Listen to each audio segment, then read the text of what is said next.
Good morning mga Marikoy. Kamusta ang lamig sa inyo? Ramdam nyo ba? Parang ngayon pa lang yung Pasko, di ba mga Marikoy? Kala mo ngayon pa lang yung December eh. Eri nga pala't nagyakag din sa may parisan ng aking jowa at yun daw ang kanyang maalmusal. Ay ako'y nagyakag din sa may palengke. Total naman ay malapit ka ako'y kakanin naman ang aking kakainin. Dini nga kami dumaan sa may tinatambayan namin mga Mariko. Yung pinuntahan namin nung gabi, yung pinakita ko sa inyo dun sa video, dini yun eh, maganda rin ang view.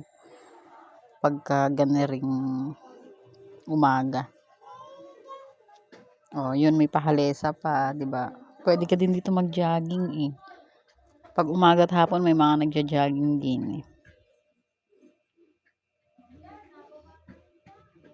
Sarap tingnan ng view o mga Marikoy.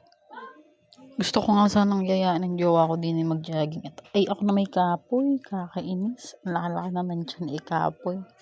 Kalamig-lamig ba naman, hindi malaman kung pagpapawisan. Di ni sana nakasumarap mag-almusal. Wala naman kaming dalang kape bago ang bata na may iniwan namin doon natutulog pa. Ay pagising nun iiyak sabihin wala kami. Feeling ko kami inasa bukid. Sa gaganda ng view oh. Nakasilip na dyan ang ating haring araw pero ang lamig pa din. Buti na lang kami ay naka-sweater. May kalumamig.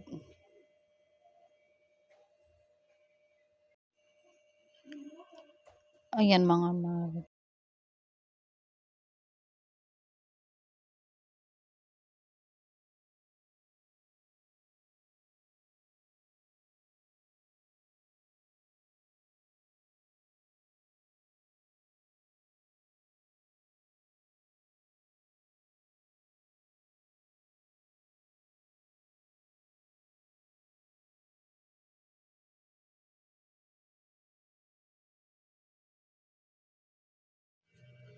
Dalawang araw ko nga siyang pinag-module at siya daw ay maglalaro pa. Sabi ko, siya sige ka ako.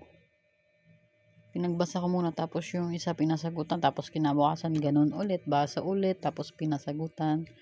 O, di ba may pasok na ulit sa susunod na linggo.